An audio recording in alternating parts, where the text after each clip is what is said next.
Hello mga ka-marshmallow, break time namin ngayon. So, kakain ako ngayon. Kakain ako ng mga pagkain ng mahihirap. Diba? Masarap naman. Tulad nito, meron siyang best in gown na na ano ba tawag dito? Kasi hindi ko siya kilala. Pang mahirap kasi po. Hindi ko siya kilala. Noodles. Noodles siya. Noodles na with egg. Pang basta pag mga mahirap kasi guys. Kung masyado siya kilala. Kaya sorry. Pero ngayon, ito yung kakainin ko kasi nga sabi nila masarap daw to pag ilagay sa tinapay. Oo. At meron din ako fried egg na hindi naman siya sunog at hindi maalat. Ganito kasi yung mga pagkain ng mahihirap. Yung kailangan nating tikman. Kasi doon sa amin kasi ang kinakain namin puro talaga mga sosyal, mga hindi mawawala ng mga lechon sa gilid, mga kung ano-ano pa. Pero dito kasi, syempre magtiis ka. Dahil nga dito sa Pilipinas, bihira lang talaga dito makakain ka lagi ng sosyal. Kailangan matuto ka rin kumain ng pang mahirap. Diba? Tulad ng itlog. At saka itong, I don't know what is the real name. Real name, kung ano talaga ang totoong pangalan nito. Hindi ko kasi kilala siya. It's noodles. You know. It's a noodles. With egg. I try it.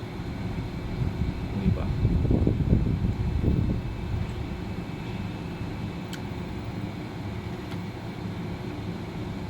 It's so delicious.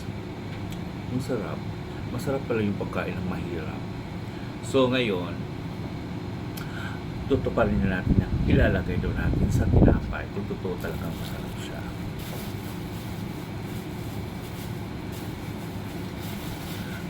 Ewan ko ba? So sa amin doon sa Africa, nung nandun ako sa Africa, ganito daw ang ginagawa namin doon.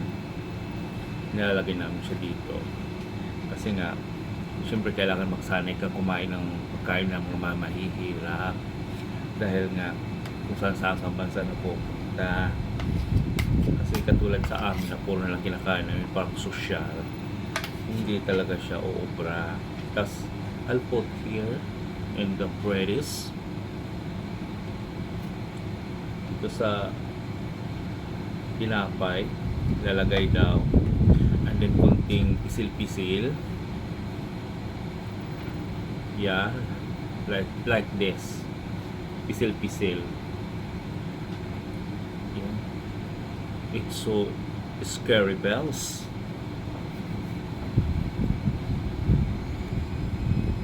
And then once susubo na to like this, you tested the noodles.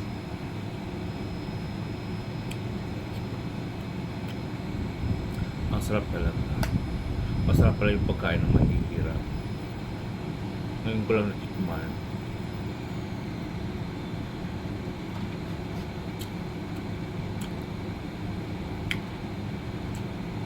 Ang alat. Ang alat pala ng pagkain ng mahihirap. Ano ba yan? Alat. Yung alat. Ano ba yan? Saan ba sila siguro may pabrika sila sa asin. Sobrang sobrang alat. Oh my god. It's so alat. And then tasted the noodles.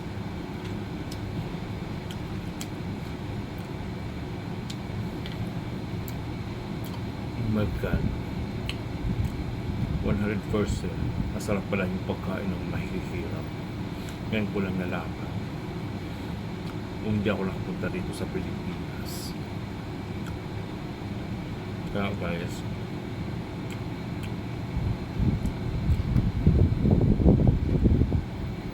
from now on, ganito na yung kakainin ko. Mura lang. Masarap pa. Bago na isip ko ngayon. Bukod sa mahihirap na ko kakain. Yes.